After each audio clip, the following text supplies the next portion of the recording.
Hello friends, welcome back to my channel. मैं हूं आपकी फ्रेंड वर्षा। फ्रेंड्स, आज की इस वीडियो में हम बात करेंगे बीएड एंट्रेंस एग्जाम के कॉमर्स के प्रैक्टिस सेट की। ये स्टार्ट करते हैं वीडियो को। आपको वीडियो पसंद आती है तो वीडियो को लाइक कीजिए, फ्रेंड्स या शेयर कीजिए। किसी भी तरह की कोई भी क्वेरी हो तो प्लीज जरूर बताइएगा। स्टार्ट करते हैं questions. Why what name do you know the information given below the board. यानी कि यहाँ फ्रेंड्स यहाँ पे बोर्ड नहीं आएगा, ट्रायल बैलेंस आएगा। ठीक है, यानी कि ट्रायल बैलेंस में जब ट्रायल बैलेंस पूरा बना होता है उसके नीचे इन्फॉर्मेशन में अगर हमारा जो भी एक्स्ट्रा इन्फॉर्मेशन है वो दी होती हैं तो वो हम किस नाम से जानते हैं? जर्नल, एडजस्टमेंट, लेजर या फिर नन ऑफ दीज। तो फ्रेंड्स ये हमारी कहलाती हैं एडजस्टमेंट। ठीक है, ट्रायल बैलेंस के नीचे जो रिमेनिंग इन्फॉर्मेशन होती हैं वो लिखी होती हैं उनको हम एडजस्टमेंट बोलते हैं, जो कि बाद में हम उनकी एंट्री करते हैं। ठीक है, तो ऑप्शन 2 यहाँ पे हमारा राइट आंसर हो जाएगा। नेक्स्ट क्वेश्चन है, what is named in accounting the reduction in value of permanent property by its constant use। यानी कि कोई भी जो हमारी स्थायी संपत्ति परमानेंट या फिक्स असेट जो है उसको हम कंटिन्यू यूज कर रहे हैं और उसकी कंटिन्यूशन यूज करने से उसके जो मूल्य है उसमें कमी आ गई है तो उसको हम क्या बोलते हैं? इंटरेस्ट, ड्राइंग, डेप्रिसिएशन या फिर none of this. Very simple, उसको बोलते हैं डेप्रिसिएशन। ठीक है, नेक्स्ट आते हैं, by what name do you know the amount withdrawal from the business for personal use by the owner of the business। यानी कि जब कोई बिजनेसमैन अपने बिजनेस से अपने पर्सनल यूज के लिए कोई भी अमाउंट निकालता है तो उसको क्या बोलते हैं? ड्राइंग, इंटरेस्ट, डेप्रिसिएशन या फिर none of this. Right answer option A, drawings. उसको ड्राइंग कहा जाता है। बहुत ही सिंपल क्वेश्चंस हैं लेकिन ये चैप्टर वाइज हैं तो इससे आपका रिवीजन हो जाएगा। ठीक है, नेक्स्ट है, if the closing stock is given inside the trial balance in which account it is accounted for. यानी कि अगर ट्रायल बैलेंस में अगर ट्रायल बैलेंस के अंदर हमारा क्लोजिंग स्टॉक दिया होता है तो वो कहाँ पे उसको मेंशन किया जाता है?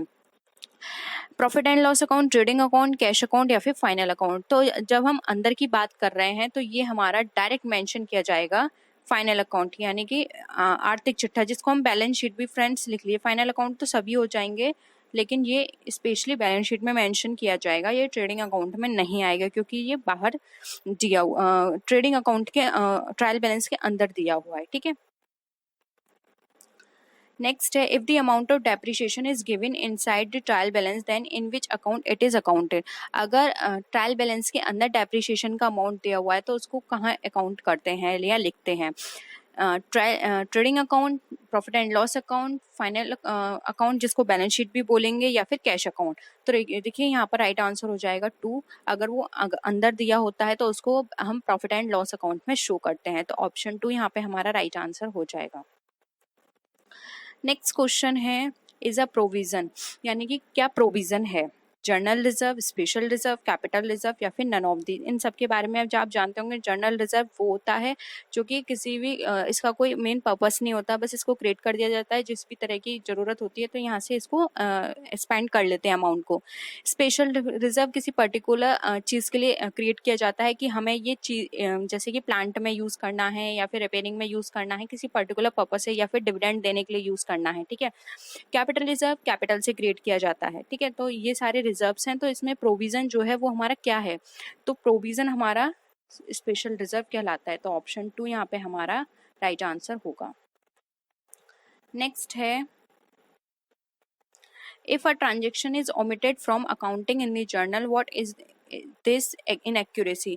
यानी कि अगर कोई भी अकाउंटिंग करने से हमारी रह गया, यानी कि जर्नल में हम कोई भी एंट्री है जिसको हम रिकॉर्ड नहीं कर पाए हैं तो वो किस तरह की हमारी गलती कहलाती है? तो देखिए ऑप्शंस में यहाँ है, errors of complete omission, errors in posting, errors of principal या फिर नन ऑफ द अबव। तो देखिए यहाँ पर इसका राइट आंसर हो जाएगा एरर्स ऑफ कंप्लीट ओमिशन, क्योंकि वो पूरी तरह से अभी एंट्री रिकॉर्ड ही नहीं हुई है किसी भी तरह से, तो ये पूरी तरह से छूटी हुई गलती है हमारी, या फिर हम बोल सकते हैं अशुद्धि है। तो ऑप्शन ए यहाँ पे हमारा राइट आंसर है। नेक्स्ट क्वेश्चन है, if the suspense account is written on the debtor side of the board in which account it is authored, यानी कि अगर सस्पेंस अकाउंट में जो सस्पेंस अकाउंट है वो तलपट के ऋणी पक्ष की ओर लिखा हुआ है, यानी कि हमारा डेबिट साइड में लिखा हुआ है, तो उसका लेखा हम किस खाते में करते हैं? Trading account, profit and loss account, asset side in balance sheet या फिर liability side in the balance sheet.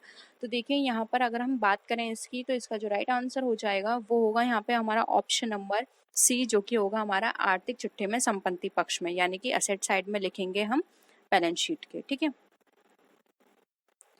Next question है an accuracy that affects two accounts simultaneously is called, यानी कि ऐसी एक्यूरेसी जिसमें दो खातों में यानी कि दो अकाउंट में हम साइमल्टेनियसली उसको रिकॉर्ड करने से हमारी रह गई है, तो क्या कहलाती है? One sided, two sided, three sided error या फिर नन ऑफ दीज।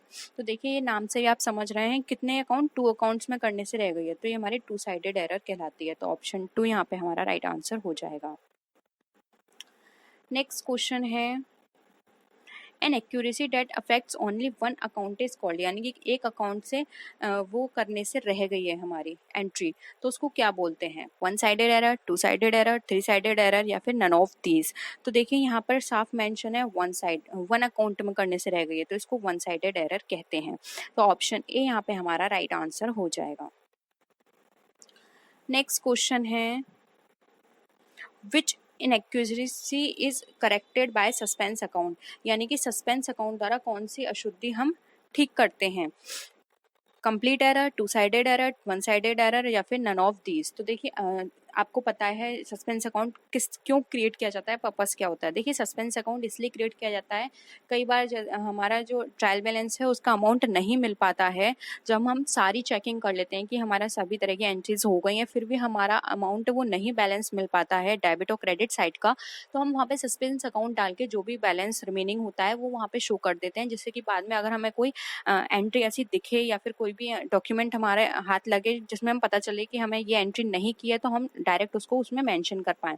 तो यानी कि ये किस तरह की गलती हो गई? वन साइड की एरर है, तो इसलिए यहाँ पर वन साइड एरर को ठीक किया जाता है। तो ऑप्शन 3 यहाँ पे हमारा राइट आंसर हो जाएगा।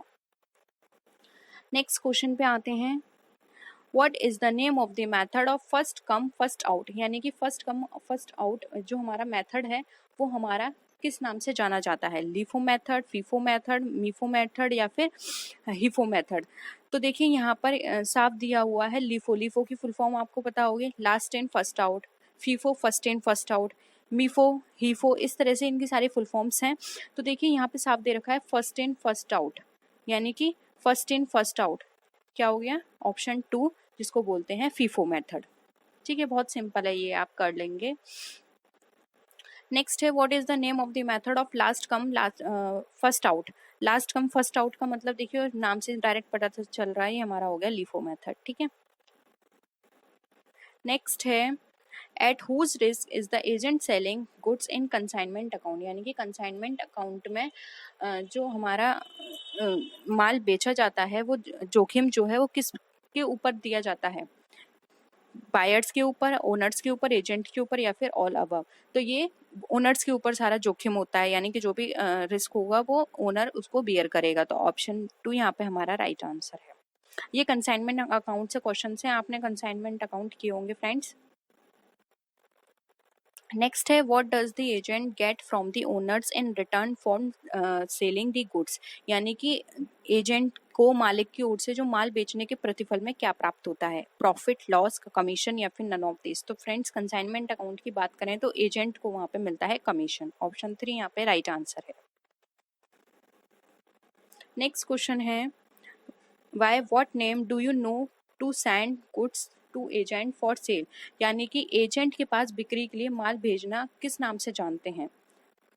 लेंडर, कंसाइनर, कंसाइनर मैन या फिर ऑल ऑफ द अबव। तो जब माल बेचता है तो वो पर्सन कहलाता है, हम उसको प्रधान भी बोलते हैं, प्रेषक भी बोलते हैं और प्रेषक कर्ता भी, ये तीनों नाम ही हमारे कंसाइनर के होते हैं। तो ऑप्शन 4 यहाँ पे ऑल अबव राइट आंसर हो जाएगा।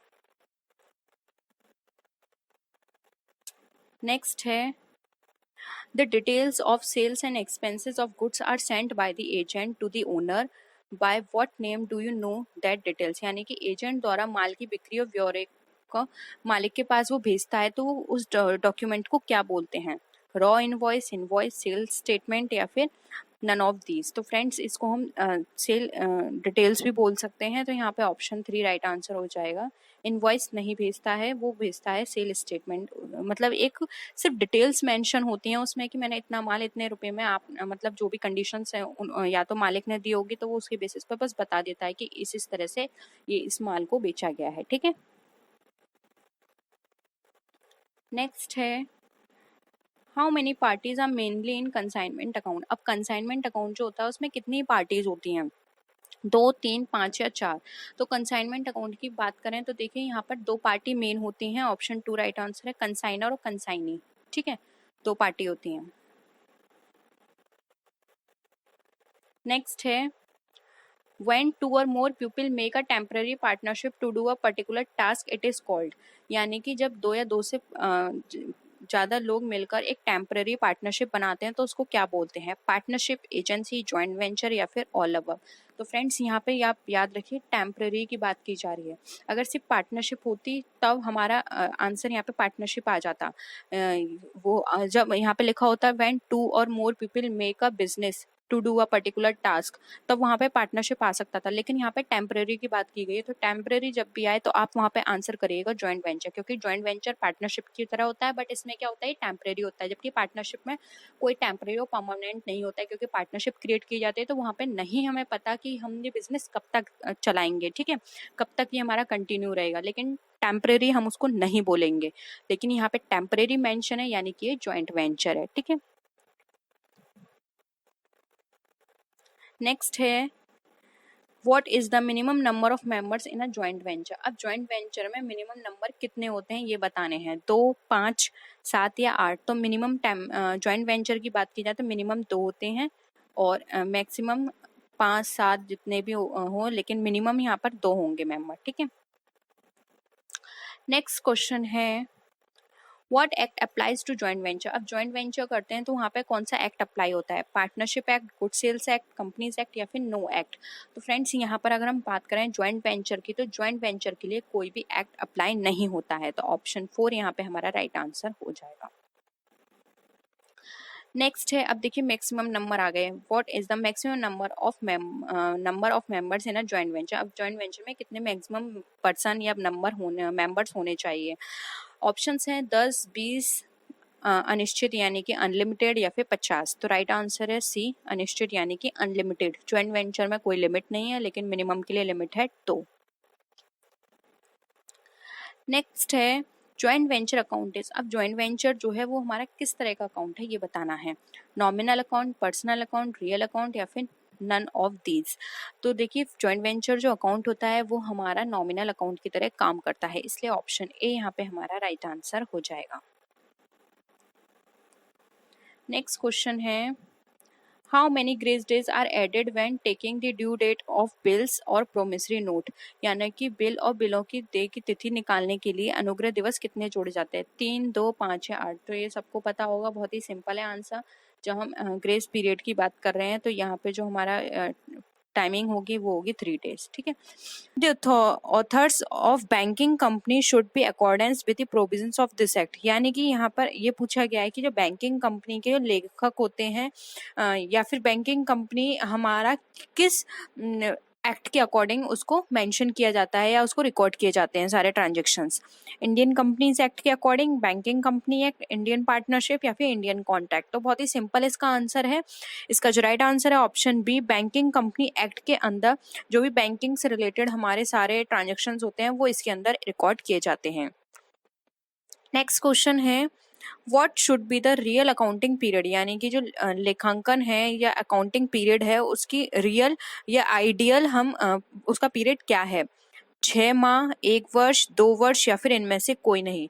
तो रियल अकाउंटिंग पीरियड होता है 1 वर्ष, यानी कि 1 वर्ष तक के ट्रांजेक्शन्स किए जाते हैं। अब वो आप अकाउंटिंग पीरियड कोई भी मान सकते हैं, जैसे कि आपको पता है कि जो हमारा होता है 1 अप्रैल से 31 मार्च होता है, या फिर कई लोग फेस्टिवल टू फेस्टिवल लेते हैं, ये उन पर डिपेंड करता है, लेकिन ये 1 साल का होता है। ठीक है, नेक्स्ट क्वेश्चन पे आते हैं what types of transactions are accounted for in accounting, यानी किस तरह के ट्रांजेक्शन्स अकाउंटिंग में रिकॉर्ड किए जाते हैं। Which is qualitative, which is subjective, which is busy with money, या फिर जो मनी में के फॉर्म में उनको डिनोट किया जाता है, या फिर none of these.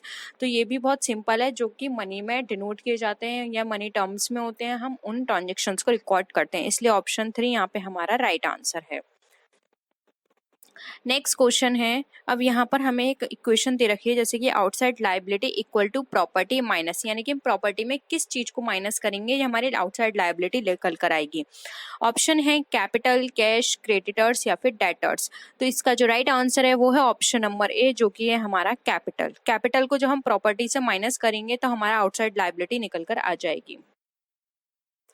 Next question है, at what value is an article accounting in accounting accounted in accounting होगा ये क्वेश्चन, ठीक है। यानी कि जो लेखांकन में किसी वस्तु को जो हम रिकॉर्ड करते हैं तो किस मूल्य पे की जाती है।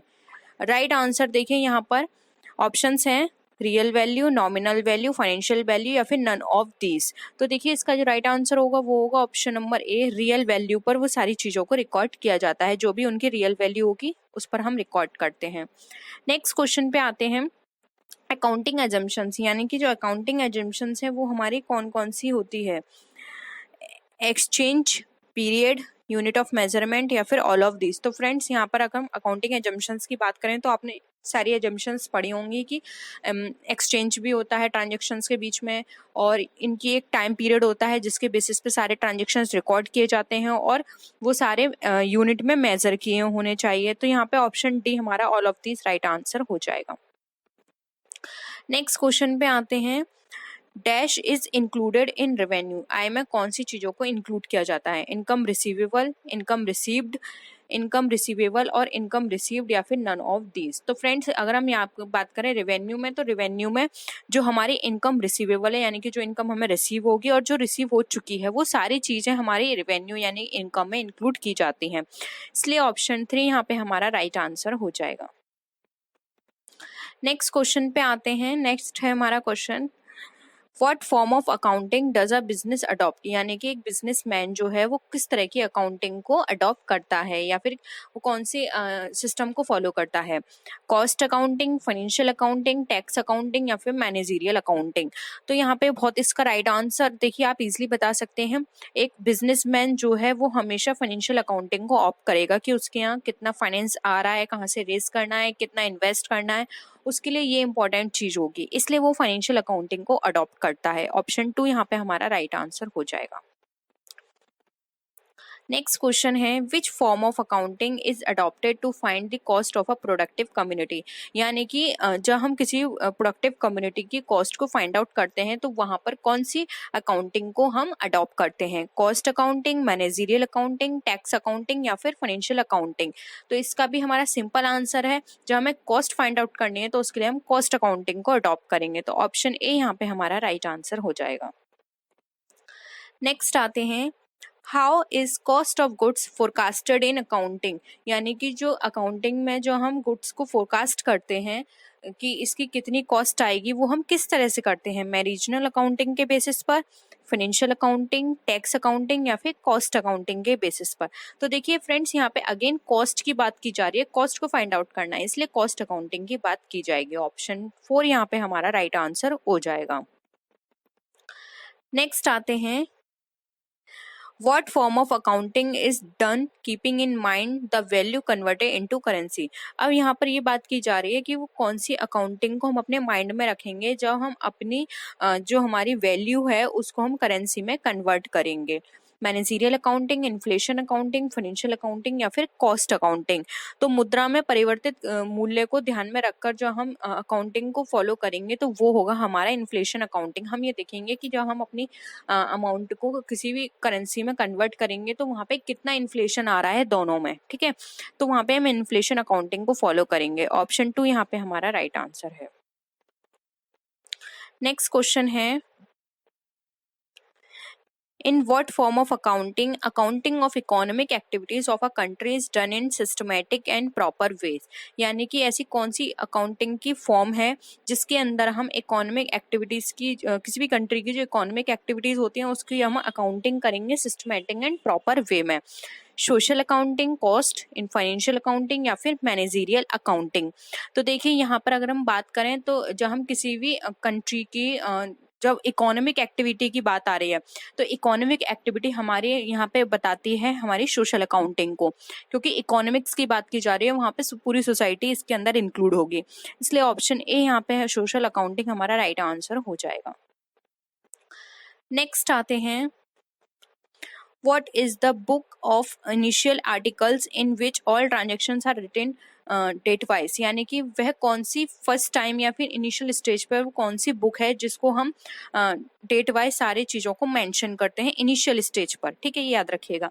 ऑप्शन है जर्नल, लेजर, ट्रायल बैलेंस या फिर फाइनल अकाउंट। तो इनिशियल स्टेज पर जो हम डेट वाइज रिकॉर्ड करते हैं अपने ट्रांजेक्शन्स को वो कहलाता है हमारा जर्नल, ठीक है, सबसे पहले हम इसमें रिकॉर्ड करते हैं। नेक्स्ट क्वेश्चन है, how many columns are prepared when preparing journal. अब हम जर्नल को प्रिपेयर करते समय कितने उसमें कॉलम्स प्रिपेयर करते हैं ये हमें बताना है। 7, 5, 3 एंड 4। तो यहाँ पर हम जर्नल बनाते समय 5 कॉलम्स को प्रिपेयर करते हैं, ठीक है। देखिए यहाँ पर पहले फर्स्ट कॉलम किसका होता है, ये हमारा हो गया फर्स्ट कॉलम डेट का। उसके बाद ये हमारा पर्टिकुलर्स होता है जिसमें हम सारे एंट्रीज करते हैं। उसके बाद ये हमारा LF होता है, लेजर, और फिर उसके बाद आता है हमारा डेबिट बैलेंस का, फिर आता है हमारा क्रेडिट बैलेंस का। तो 1, 2, 3, 4 एंड 5 कॉलम से प्रिपेयर होते हैं, ठीक है।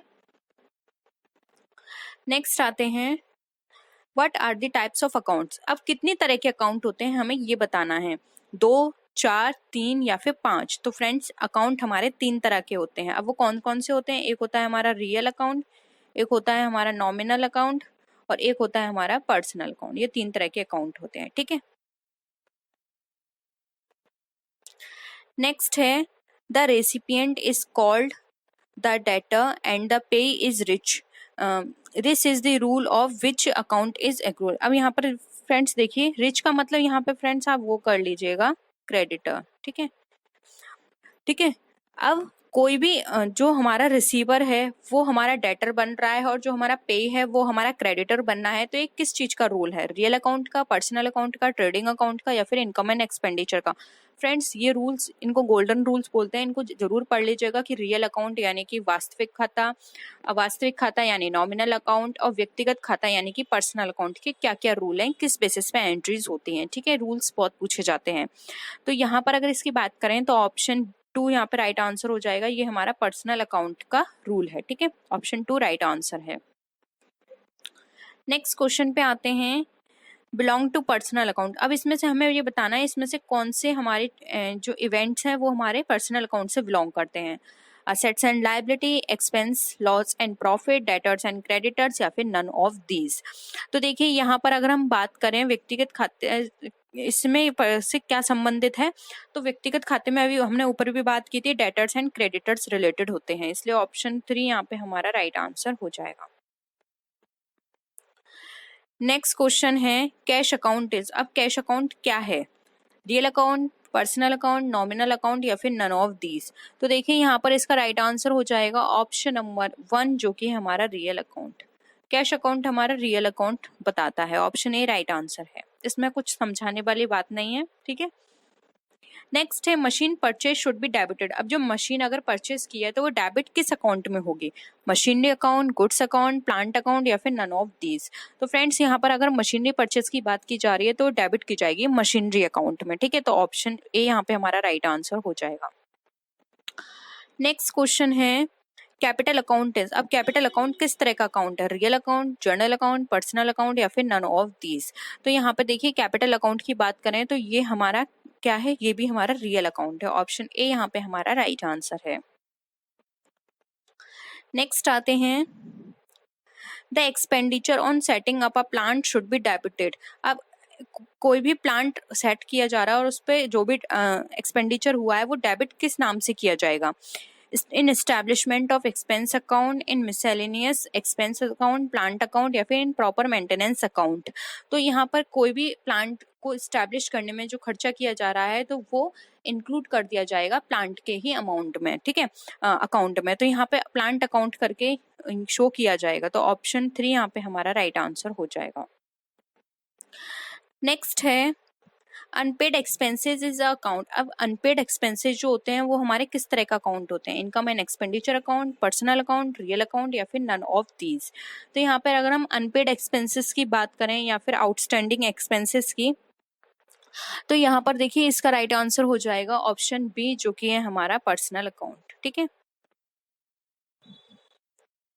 नेक्स्ट क्वेश्चन है short out the following income. अब जो इनकम्स हैं इसमें से हमें शॉर्ट आउट करनी है कौन सी है? Interest, commission, interest on drawings या फिर इंटरेस्ट ऑन कैपिटल। तो देखिए फ्रेंड्स, अगर हम इंटरेस्ट ऑन कैपिटल यहाँ पे बात करेंगे तो ये एक्सपेंस है, कमीशन एक्सपेंस, ब्याज और जो इंटरेस्ट है वो भी एक्सपेंस है, क्योंकि यहाँ पे इंटरेस्ट रिसीव्ड पे ये कुछ नहीं लिखा तो हम समझेंगे, अगर कुछ नहीं लिखा है तो हम ये समझेंगे कि हमारा एक्सपेंस है, ठीक है। लेकिन यहाँ पे इंटरेस्ट ऑन ड्राइंग दे रखा है, तो इंटरेस्ट ऑन ड्राइंग क्या होता है? वो हमारे लिए एक इनकम की तरह काम करता है।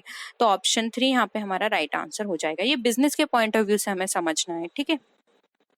By what name do you know the owner's capital increase at the end of the year? यानी कि वर्ष के अंत में स्वामी की पूंजी में अगर वृद्धि होती है तो उसको किस नाम से जानते हैं? प्रॉफिट, ड्राइंग, लॉस या कैपिटल?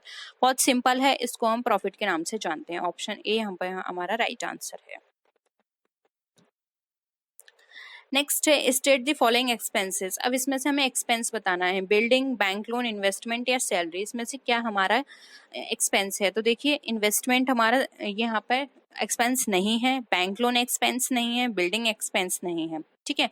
सैलरी हमारे लिए एक्सपेंस है क्योंकि सैलरी हमें देनी है, ठीक है।